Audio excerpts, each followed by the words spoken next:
You ever wonder if the Harbor Freight 3500 watt inverter is too good to be true? Whether it lives up to its claims? Well, today we're going to take our first look at the unboxing and my first couple of runs at the Harbor Freight Predator 3500 watt inverter generator.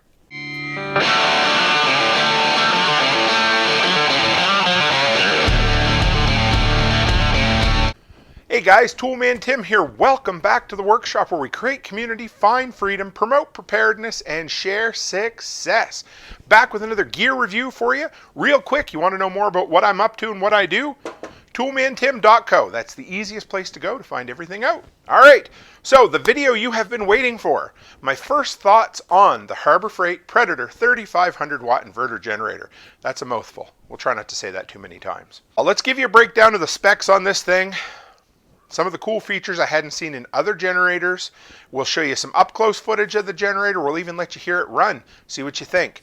But I gotta say, guys, spoiler alert, I'm fairly impressed. So model number is 59137. Peak wattage is 3,500 watts with running wattage of 3,000 watts. It's got a 2.3 gallon fuel tank and it'll run 11 hours at 25% load. It's got pure sine wave power. Has a feature I love, electric start. The company claims 57 decibels at 23 feet at 25% load. I gotta say, they make some bold claims on the box. Things like quieter than a conversation. It is pretty good. We're gonna do another video down the road comparing it to some other generators and do an actual decibel test. But initial thoughts were I could stand next to it, carry on a conversation, and it didn't bother me a bit. It has two 120 volt plugs. It has a third twist lock 120 volt plug, and it has a straight 12 volt plug. It's got a CO monitor built in and will shut off if the amount gets too high. It also has parallel feature built in. These two little ports right here that look like solar ports will actually allow you to piggyback two generators together to give you double the capacity. Thought you might like to see the accessories that it comes with. So it comes with an RV plug adapter. So it goes from a twist lock to a straight push lock. Comes with, of course, a nice handy dandy spark plug wrench. Comes with a plug that'll go into your 12 volt plug, and then it has alligator clips there for charging a straight up 12 volt lead acid battery. And it comes with a screwdriver, which is great because there's two ports you need to get into around the side here, one for the battery and one over here for putting the oil into it. Also comes with this handy dandy funnel, which makes it really nice for getting oil in because it's in a really precarious spot, but there's also a drain plug later on that you can use when it's time to change it. Let's cut to some up close views of this generator, plus let you hear it run, and then we'll come back and I'll give you my thoughts about what I love about it, what I don't like about it, and a couple of questions I still have. Okay, so right here you will see the port that you need to open up in order to do an oil change. So just screw it off right in there. There's the dipstick. You can open it up, and below that is the drain plug. Now we come around this side. They're very particular about needing you to clean the spark arrestor. That's that little kind of meshy thing right there. So make sure you take that out and give it a good wire brush cleaning every so often.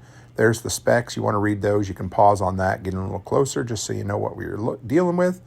Now here, over here, one thing I noticed, maybe you don't know this, but this is all plastic here. Helps with the weight, I guess, but just don't beat on it with a hammer. It's probably okay. Pull start was right down there. Really nice laminated generator starting instructions. Some nice warnings up here. Really clear, really specific. I love that. Started every 3 months. That's so deadly important. There's the handles. Do another 360 here. There's your warnings. And then back here is the setup. You get an up close look at the different plugs. There's your two single 120 volt. There's your twist lock 120 volt, your 12 volt, a little volt amp meter read.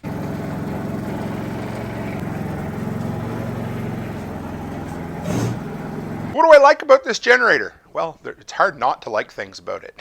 It's so damn quiet. Comparing it to my tri-fuel Furman generator, I know that's like apples and oranges. That thing's loud. It's quiet for what it does, I think, but this thing is whisper, whisper quiet. I love it. It comes with wheels.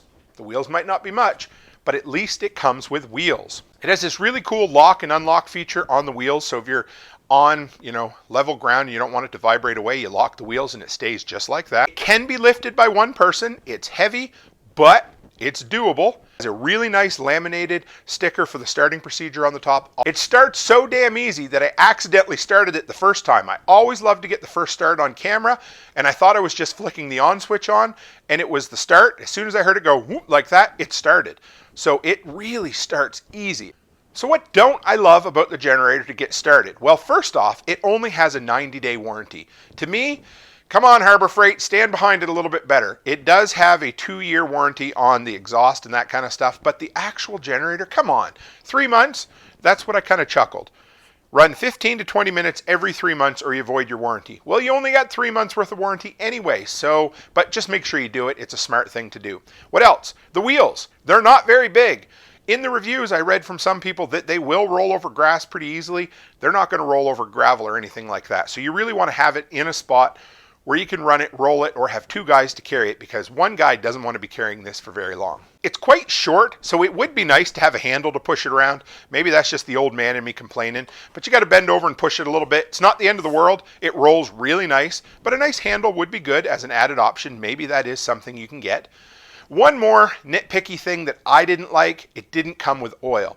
When I got my Furman, it came with everything you needed. The wheel kit, a cover, oil, everything. I get it. This is a less expensive version of Hondas and things like that. But you give me everything else. Just have those 20 ounces of oil in a container in there so that it makes my first oil change or my first oil fill up dead simple.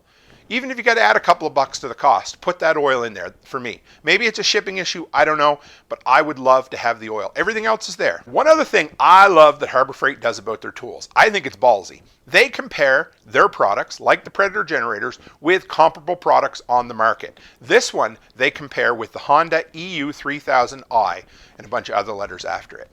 Now, this is not a Honda. I'm not telling you this is a Honda, but what I'm telling you is this is comparable in features to the Honda 3000, the EU3000i, and as far as cost goes, this is $1,400 less.